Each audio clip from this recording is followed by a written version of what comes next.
ترین مورخین نے لکھا کہ معاذ اللہ ثم معاذ اللہ ظاہری طور پہ حسین ہار گئے لیکن حقیقی طور پہ حسین جیتے. میری جملے کو بھی کفر سمجھتا ہوں. حسین اور شکست کا آپس میں جوڑ ہی کوئی نہیں. ایسا ہو ہی نہیں سکتا کہ معاذ اللہ ثم معاذ اللہ ہم یہ کہیں کہ حسین وقتی طور پہ شکست کرتا. یہ تصور کہاں سے آیا, یہ خیال کہاں سے آیا؟ میں پہلے خیال پیش کروں گا پھر اس کی رد دوں گا. یہ تصور ہمیشہ اس ذہن سے ابھرتا ہے جو جینے کو زندگی سمجھتے ہیں. آپ زحمت فرمائیں گے. یہ تصور ہمیشہ ایسے فرسودہ ذہنوں کی پیداوار ہے جو یہ سمجھتے ہیں کہ جینا زندگی ہے, مرنا موت. حسین کربلا میں پہلی شکست اس فلسفے کو دی. حسین نے کہا جینا زندگی نہیں. انسانوں نے کہا زندہ رہو گے تو بولو گے, زندہ ہی نہ رہو گے تو پھر بولو گے کیسے؟ حسین نے اس تصور کو بھی موت دی. حسین نے نیزے کی نوک پہ قرآن پڑھا.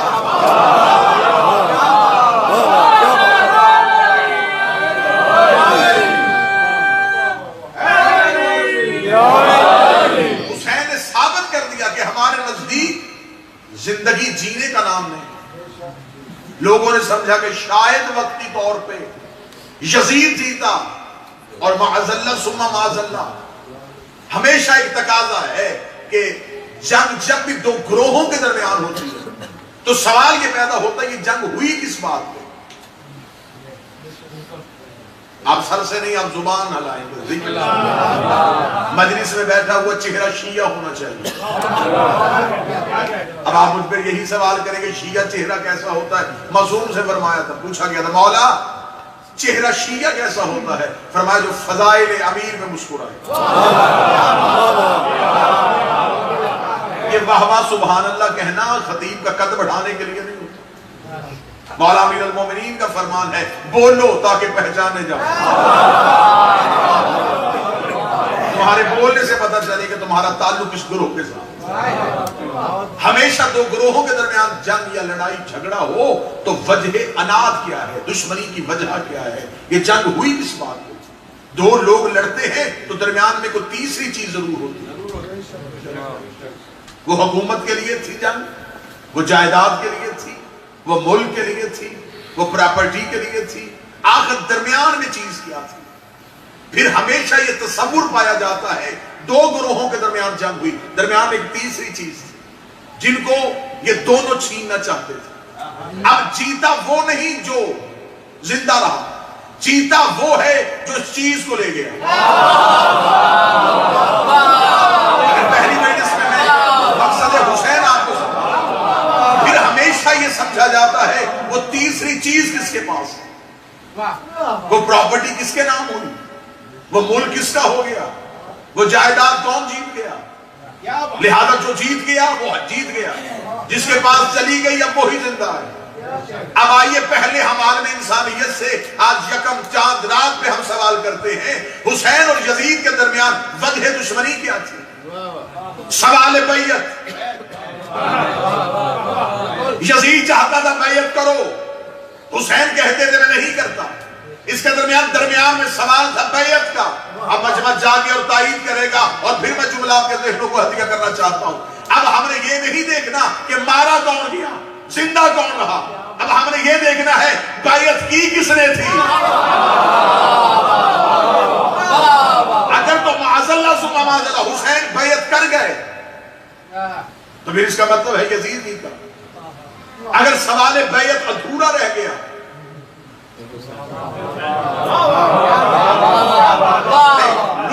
لطف ابھی مجھے مکمل نہیں آیا, میں بات کو ایک مثال کے ذریعے سے سمجھاتا تاکہ بات آسان ہو.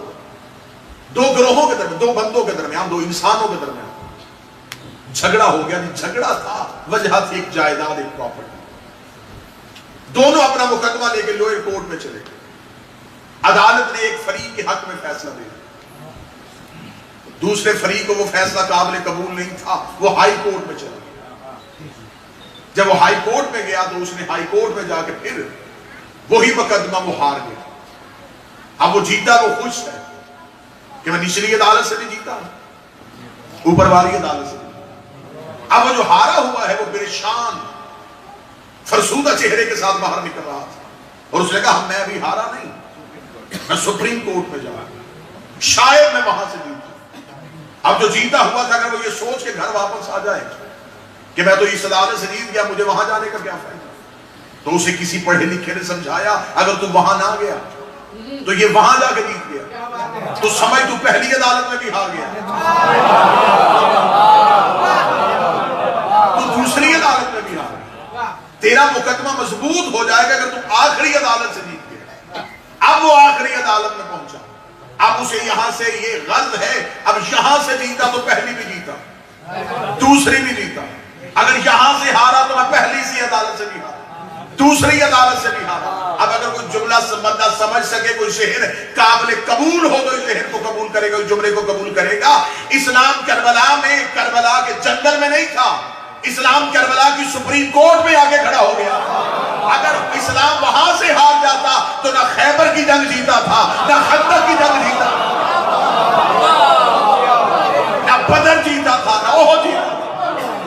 کافر بدر ہارے، کافر احد ہارے، کافر جمل ہارے، کافر خیبر ہارے، کافر خندق ہارے، کافر صفین ہارے۔ کفر آ گیا کربلا کے میدان میں، حسین کربلا نے پھر اسلام کو زندہ کر دیا۔ اسلام نے کہا حسین ہم تیرے ممنون ہو گئے، اس لیے حسین کو حسین نبی کا بیٹا نہیں، وارث انبیاء کہا جاتا۔ اس کا مطلب ہے کہ کربلا میں آگے حسین نہیں جیتے، آدم جیت گیا۔ کربلا میں آگے حسین نہیں جیتے، نوح جیت گیا۔ کربلا میں آگے حسین نہیں جیتے، ابراہیم جیت گیا۔ کربلا میں آگے 1.25 لاکھ نبوتیں جیت گئی۔ کربلا میں پھر بدر جیت گئی، کربلا میں پھر احد جیت گئی، کربلا میں پھر خیبر جیت گئی۔ حسین نے ساری جیتی ہوئی جنگیں دوبارہ جتا دی۔ چلے اسی مثال کو اور آگے بڑھاتے ہیں، کیونکہ میں نے مثال دی ہے تو آپ احساس میں احساس ہو جائے، لہذا تمثیل کے پیرائے میں گفتگو کرتے ہیں، اسی مثال کو آگے بڑھاتے ہیں۔ سپریم کورٹ میں پھر وہی بندہ جیت گیا جو پہلی 2 عدالتوں سے جیتا۔ جو ہی وہ سپریم کورٹ سے جیت کے باہر نکلا، ہارنے والے نے غصے میں آ اسے قتل کر دیا۔ وہ فائرنگ کی آواز جج کے کانوں میں چلی گئی۔ جج نے پوچھا کون قتل ہوا؟ انہوں نے کہا جو جیت کے نکلا تھا اسے ہارنے والے نے قتل کر دیا۔ تو اب آپ کا کیا خیال ہے کہ وہ پراپرٹی جو جس جائیداد کے لیے اتنا جھگڑا ہو رہا تھا، وہ یہ سمجھے گا کہ اب وہ مر گیا ہے تو اب زندہ کو دے دو؟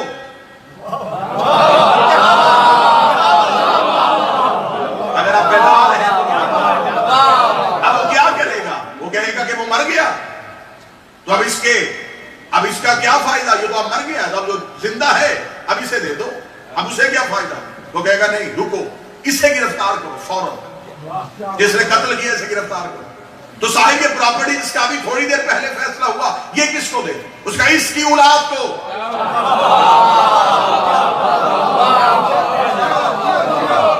اور اس کی اولاد کو بلا کے مطمئن کر دو کہ اب تم سے کوئی نہیں چھین سکتا، قربانی تم نے ایک دی ہے لیکن جائیداد ہمیشہ کے لیے تمہاری ہو گئی ہے، اب تم سے کوئی بھی نہیں چھین سکتا۔ یہی وجہ تھی کربلا میں سوال بیعت تھا، بیعت کا سوال صرف یزید نے حسین سے نہیں کیا تھا، یزید کے باپ نے حسن سے کیا تھا، یزید کے دادے نے رسول سے کیا تھا، نمرود نے ابراہیم سے کیا تھا، فرعون نے موسیٰ سے کیا تھا، ابلیس نے آدم سے کیا تھا۔ حسین نے کربلا میں آ کے پچھلی نبوتیں بچا لی تھی، لیکن حسین نے قتل ہو کے انکار بیعت کر کے حسین نے یزید کو ایسے ہرایا، وہ سوال نہ پھر سجا سے ہوا ہے نہ باقی سے ہوا۔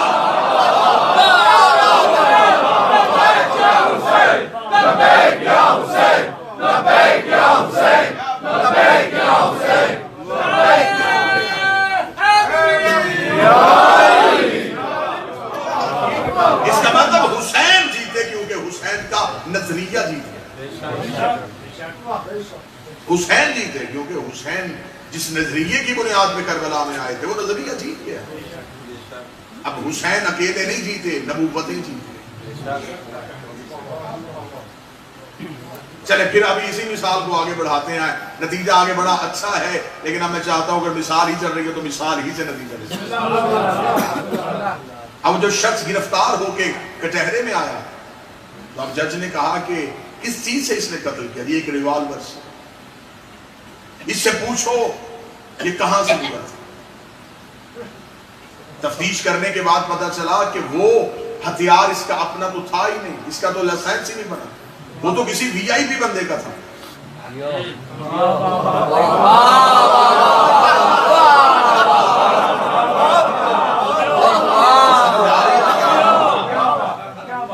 ریوالور جو اس کے ہاتھ میں تھا وہ اس کا نہیں تھا, وہ تو کسی بہت بڑے بندے کا تھا. بس اس بہت بڑے بندے کا نام بچانے کے لیے کچھ قوتوں نے سر اٹھایا.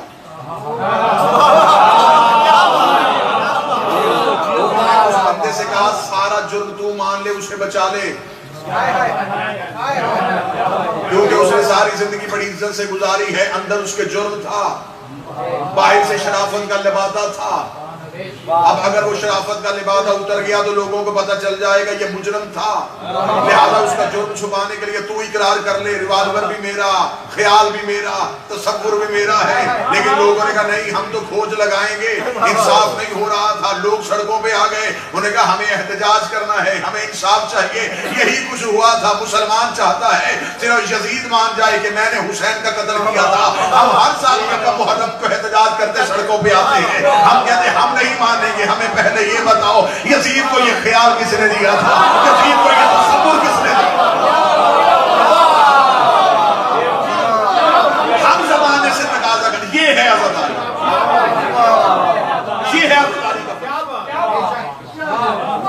دنیا تمہاری مالداری سے نہیں ڈرتی, تمہاری عزاداری سے ڈرتی.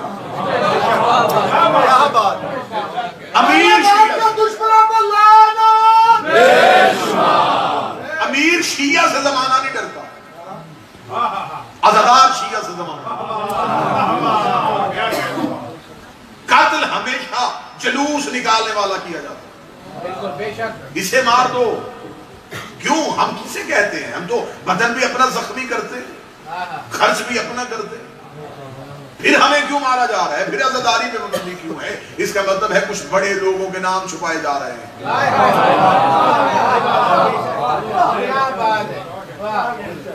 بے شک میں برطانیہ میں رہا ہوں, لیکن سامنے لوگ تو پاکستانی ہیں, تو آپ کا پاکستانی ہے, تو پھر آپ اس بات کی اجازت بھی مجھے دیں گے, جملہ میں آپ کو ہدیہ کروں گا اور آپ اس بات کی تائید کریں گے, جیب قطرہ بھی پکڑا جائے تو تفتیش کرنے والا پہلے یہ پوچھتا ہی تیرا باپ کیا کرتا ہے.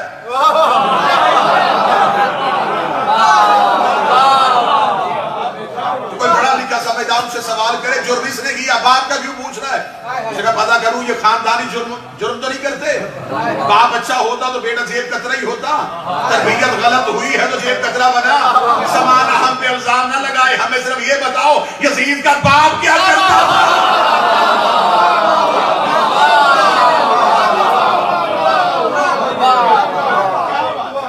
کچھ تو تھا نا تو بیٹا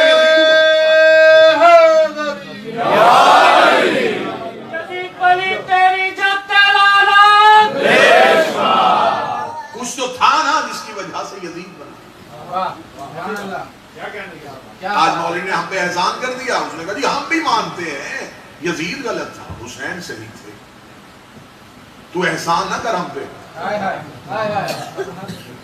ہمیں تیری اس اعلیٰ ظرفی کی کوئی ضرورت نہیں ہوتی کہ تو ہم پہ یہ احسان کرے کہ محرم کے مہینے پہ آگے تو بھی یہ کہتے ہم مانتے ہیں یزید غلط تھا. اگر یزید کو غلط کہنا ہے تو پھر مان, یزید نہیں پورا نظام غلط تھا.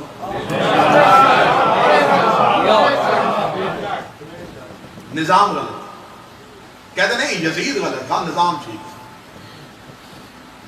چلے میں پھر کہہ رہا ہوں کہ پاکستان میں تازہ الیکشن گزرا ہے, آپ پاکستان سے باخبر ہیں. اب میں جملہ کہوں گا اور جملہ آپ نے وصول کرنا ہے اور تائید کا حق ادا کرنا ہے. خاموشی کے بندھن توڑنے جس کی زبان ذکر کی امانت. لوگ کہتے ہیں یزید غلط تھا, نظام ٹھیک تھا. یزید آزاد امیدوار نہیں تھا, اسے پارٹی نے ٹکٹ دیا.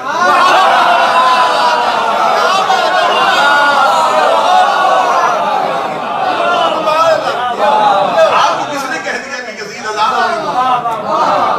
یزید اپنی مرضی سے خلیفہ بن گیا. کیوں ہماری آنکھوں میں دھول جھونک رہے ہو؟ ہم تو جاہل قوم ہیں.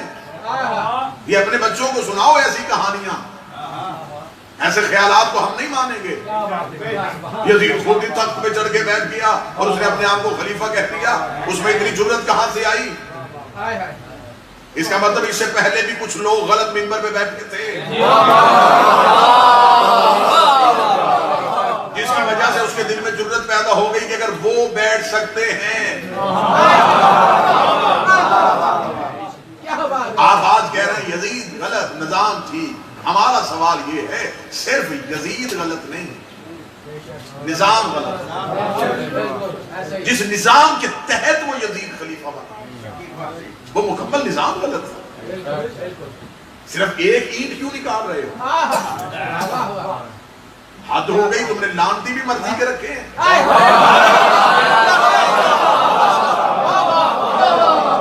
پھر اس میں جی چاہے گا ہم کر دیں گے. کیوں بھائی؟ ہمارا سوال ہے یزید غلط تھا کیوں؟ چلے مجلس ہر جگہ دیکھی جا رہی. اب ایک سوال میں یہاں پہ اٹھاؤں گا اور اس سوال کا میں یہیں پہ ابھی جواب دوں گا.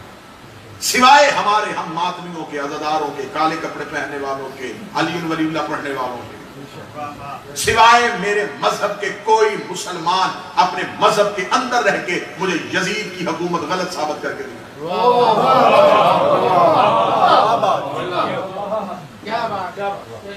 تم تو کہتے ہو نا کہ فقہ جعفریہ یہ تو بد دعا ہے جی، یہ ماتم کرتے. چھوڑ دیں ہمیں. انہوں نے خود ہی قتل کیا، خود ہی معافی مانگتے ہیں. ہم تو اس وقت تھے ہی نہیں، جو تھے ان کے نام گر لیتے ہیں کہ کون کون تھے، پھر ان کے باپ کے نام تاریخ سے پوچھ لیتے ہیں.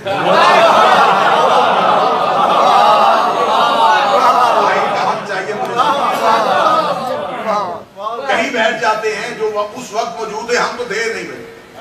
جو اس وقت موجود ہے وہ نام بھی لکھے ہوئے، اکٹھے ہو کے کہیں بیٹھ جاتے ہیں، ان کے نام پڑھتے ہیں، پھر تاریخ سے پوچھتے ہیں کون کس کا بیٹا تھا، کس کا بھتیجا تھا، کس کا بھانجا تھا.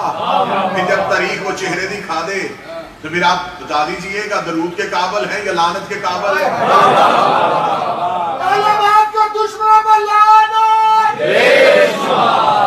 سوال ذہن میں رکھیے گا اور میں جواب دے دوں.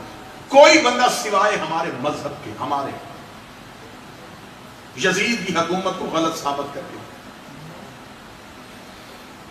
متوجہ ہیں گفتگو؟ موضوع ہمارا عشرہ محرم کا یہ نہیں ہے. موضوع بہت بہترین ہے. موضوع عشرہ پہ ہم کل سے شروع ہوں گے جو شیعت کے اندر اندرونی مسائل ہیں، جس کی وجہ سے ہمیں نصیری کہا جاتا ہے.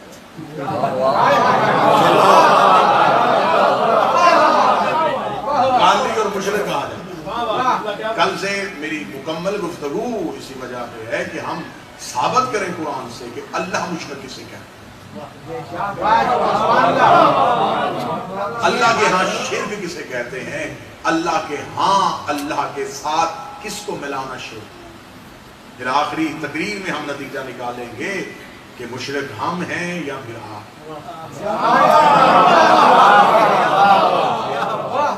یہ سب سے بڑا مسئلہ ہے نا، اسی پہ فوکس کیا جا رہا ہے، اسی پہ مکمل ساری قوتیں طاقتیں اسی پہ لگائی جا رہی ہیں، اسی چیز میں شیعت کو الجھایا جا رہا ہے. نہیں جی، یہ چند لوگ ہیں جو مذہب کے ساتھ ایک کھیل کھیل رہے ہیں. ہم رخ چینج کریں گے، ہم بدلیں گے کہ اصل وہ لوگ کون ہیں. یزید کی حکومت کو غلط ثابت کر کے دکھاؤ. کیسے یزید غلط؟ کیوں غلط تھا؟ کیا ہوا تھا اس سے؟ یہ وہ فاسق تھا، شرابی تھا، فاجر تھا، تو صرف اسی بنیاد پہ اسے تم نے غلط کہہ دیا؟ تو تمہارے نزدیک کون سا یہ نظریہ ہے؟ تم نے پہلے ممبر پہ کون سا معصوم بٹھایا تھا؟ یہ پہلا مسئلہ تو یہی نمبر ہو گیا نا. تمہاری تو اپنی کتابوں میں لکھا ہے کہ بیٹے نے کھڑے ہو کے کہا تھا پی ہے شراب لیکن کوڑے وہ مارے جس نے زندگی میں کبھی نہ پی. یہ تصور تو چھوڑ دو. کیا غلطی تھی اس کی؟ کہتا جی اس نے غلطی کی. اکثر میں نے نادان شیعوں کو یہ جملہ کہتے ہوئے سنا ہے، حسین نے یزید کی بیعت اس لیے نہیں کی، یزید شرابی تھا، فاسق تھا، فاجر تھا. یزید تہجد گزار بھی ہوتا، حسین پھر بھی بیعت نہیں. کیا کیا تھا یزید؟ کہتے یزید حکومت کا غلط بیعت کیا تھا. کیوں غلط بیعت کرتا؟ تمہارے پاس اتنے بھی حکومت بنانے کے قوانین ہیں وہ یزید کے پاس تھے. مسلمانوں کے ہاں خلافت کا پہلا اصول یہ ہے امت اکٹھی ہو، ووٹنگ کی جائے، ایک بندہ چن لیا جائے، سب اس کے ہاتھ پہ بیعت کریں۔ اسے کہا جاتا ہے، انہوں نے ایک لفظ بڑا محتاط سا ایجاد کیا ہے، اجماع امت۔ بچوں کے لیے آسان کر دیتا ہوں، امت کا اجماع، اسے عام لفظوں میں الیکشن کہتے ہیں، سمجھانے کے لیے جو ہے اجماع امت۔ امت اکٹھی ہوئی، ووٹیں ڈالی، مرضی کا خلیفہ چن لیا، لہذا یہ مسلمانوں کے ہاں خلافت کا پہلا اصول ہے۔ معذرت کے ساتھ میں جملہ کہنے لگا ہوں، یزید کے پاس یہ پہلا اصول تھا، اجماع امت کا اصول اس کے پاس تھا۔ اگر مدینہ میں درختوں کے جھنڈ کے نیچے مٹھی بھر لوگ خلیفہ چن سکتے ہیں، اس نے تو پوری زمانے سے بیعت لے لی تھی۔ 7 بر اعظم ہے اس وقت دنیا کے، آج کا میپ اٹھایا جائے اور یزید کی حکومت کا رقبہ دیکھا جائے، 6 بر اعظموں میں اس کی حکومت تھی۔ وہ شام سے ریاست شروع کر رہا تھا اور ہمارے ملک پاکستان بر صغیر جو اس وقت تھا اس کے ملتان تک اس کی ریاست کا رکھا۔ یہ جتنے بر اعظم ہیں یہ سارے اس کی ریاست کے اندر تھے، مصر، یمن، ترکی، عراق، عرب مکمل اس کے پاس، ایران اس کے پاس، یہ سارے ممالک لمبی چوڑی اس کی طرح۔ اس کا مطلب ہے اتنی دنیا کے رہنے والے لوگوں نے اسے مرضی سے خلیفہ چنا تھا، سارے گورنروں نے اس کی بیعت کی تھی، تو اس کا مطلب ہے اس کے پاس خلافت کا پہلا اصول تو تھا۔ اگر اجماع امت سے خلیفہ بن سکتا ہے تو وہ اجماع امت سے بنا تھا۔ خلافت کا دوسرا اصول یہ ہے، پہلا جاتا ہوا دوسرے کو نامزد کر کے جائے۔ مسلمان سر جھکا کے اسے بھی خلیفہ مان لیا، یزید کے پاس یہ اصول بھی تھا، اس کا باپ جاتا ہوا اسے نامزد کر لیا۔ اس کا مطلب اس کے پاس خلافت کا دوسرا اصول تھا۔ خلافت کا تیسرا اصول یہ ہے، 6 بندے مل کے ایک کمیٹی بناتے جسے شورا کہتے ہیں، شورا کمیٹی مل کے مشورہ کر کے ایک بندے کو خلیفہ بنا دیتی ہے، مسلمان اسے خلیفہ مان لیتے ہیں۔ یزید کے پاس یہ اصول ہے، اس نے صرف 6 بندوں کی کمیٹی نہیں بٹھائی، اس نے 18,000 مفتیوں سے فتویٰ لیا، انہوں نے فتویٰ دیا کہ تیری حکومت قرآن اور سنت کے مطابق۔ اس نے سارے کام پکے کیے، پھر وہ تخت پہ چڑھ کے بیٹھا، اسے مسلمانوں کی آنکھوں میں آنکھیں ڈالی، اسے کہا کون میری بیعت نہیں کرے گا؟ باپ دادے کو غلط کرو گے؟ اگر وہ کر سکتے ہیں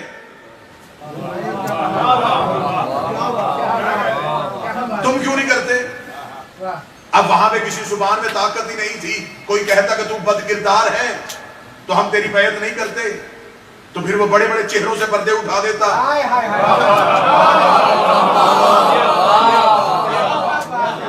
اب اپنے شجرے جو ہیں وہ لوگوں نے غلط ثابت نہیں ہونے دیے اور اسے امیر المومنین کہتے، اسے خلیفۃ المسلمین کہتے۔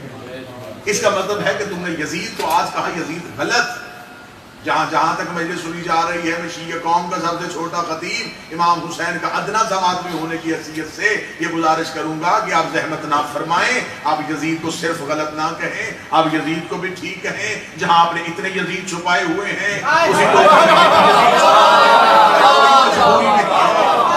یزید کو غلط ثابت کروانے کی، لیکن اگر آپ نے تاریخ کا مطالعہ کر لیا ہے، حقیقت کے قریب آ گئے ہیں، اور اگر آپ دل سے کہنا چاہتے ہیں تو پھر حضور تھوڑا اپنے کلیجے کو بڑھائیے گا، تھوڑی ہمت اور کیجئے گا، پھر آپ کو ماننا پڑے گا حسین صحیح تھے، یزید غلط تھا۔ صرف یزید غلط نہیں، حسین صحیح تھے، اجماع امت غلط تھا، حسین صحیح تھے، نامزد کرنا غلط تھا، حسین صحیح تھے، کمیٹی بنانا غلط تھی، تمہیں ماننا پڑے گا غدیر صحیح تھا، سکین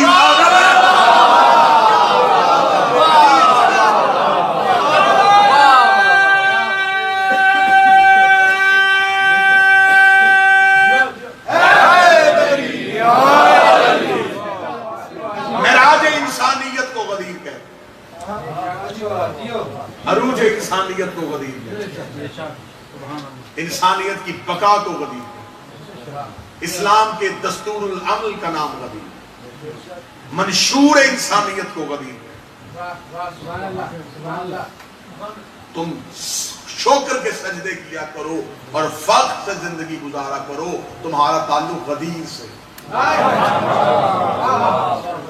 یہ آوازیں جو مدرسوں میں اٹھتی ہیں، انہوں نے عالم ارواحین میں بلند آواز کر کے علی کی بیعت میں لبیک کہا۔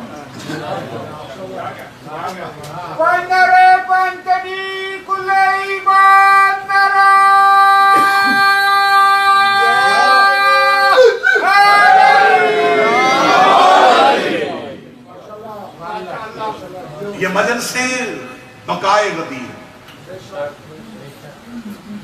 یہ غدیر کی بقا ہے، یہ غدیر کا تسلسل۔ اور غدیر سے ہمیں کیا ملا؟ ولایت امیر المومنین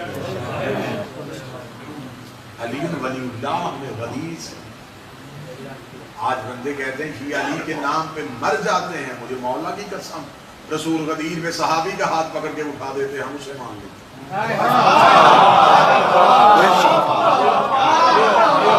ہماری کیا مجبوری ہے؟ ہمیں تو قرآن نے کہا ہے جو رسول دے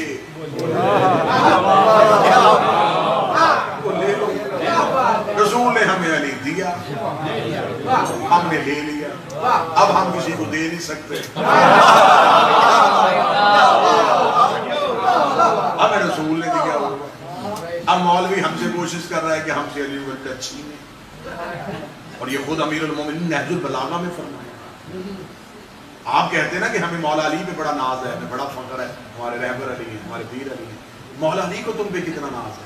اور میں تمہیں نہج البلاغہ سے امیر المومنین سے ایک بندے نے پوچھا ہے علی تیری شیعہ کی تعریف کیا ہے؟ علی فرماتے اگر خود میں علی اپنے شیعہ کی ناک پہ تلوار کی ضرب مارتا اسے کہوں مجھے چھوڑ، وہ مجھے پھر بھی نہیں چھوڑے گا۔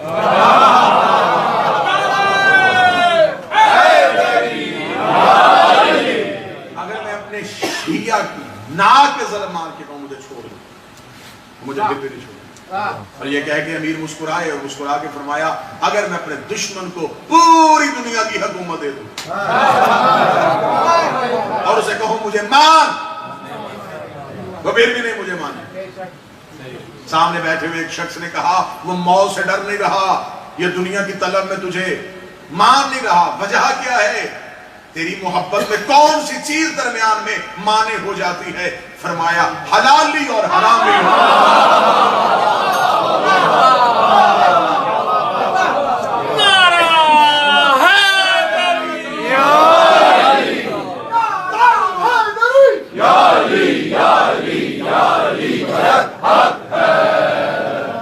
طاہر الولادہ ہونا، ولادت کا طاہر ہونا، ولادت کا پاک ہونا۔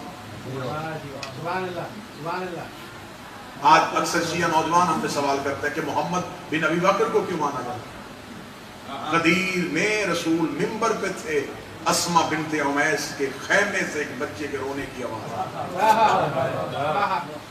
یہ 18 ذی الحجہ کو دنیا میں آئی۔ محمد بن ابی بکر نے دنیا میں آتے ہی جو پہلی آواز کان میں سنی وہ علی ولی اللہ کی، ماں کی گود میں تڑپ کے اس کے چہرے پہ ہلکی سی مسکراہٹ آئی۔ اسما نے اپنی کنیز سے کہا جا کر رسول سے کہے میرے خیمے میں میرے ایک بچے کی ولادت ہوئی ہے اور اس کے چہرے میں مسکراہٹ ہے۔ رسول کی بازو ابھی علی کے ہاتھ میں تھے، علی نے مسکرا کے کنیز سے کہا اسما سے جا کے کہتے بیٹا کسی اور کا ہے پہچانا علی نے سب کسی اور کا۔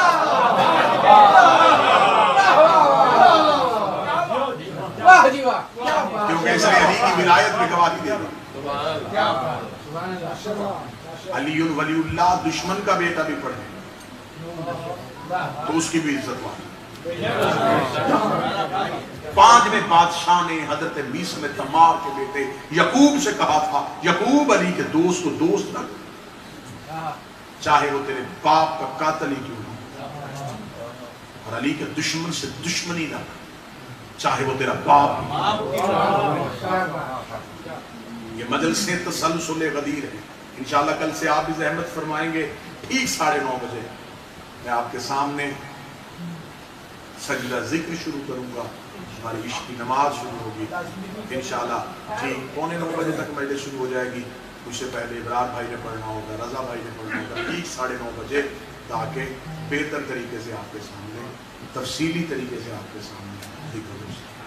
یہاں تو ہماری کوئی مجبوری نہ، ہم نے کہیں جانا ہوتا ہے نہ کہیں زیادہ، میں بر وقت یہاں پہ موجود ہوں گا، آپ تشریف لائیے گا تاکہ ہمارے یہ مخصوص تو دن ہیں ہمارے لیے. انہی 10 دنوں میں تو ہم نے رزق علم حاصل کیا.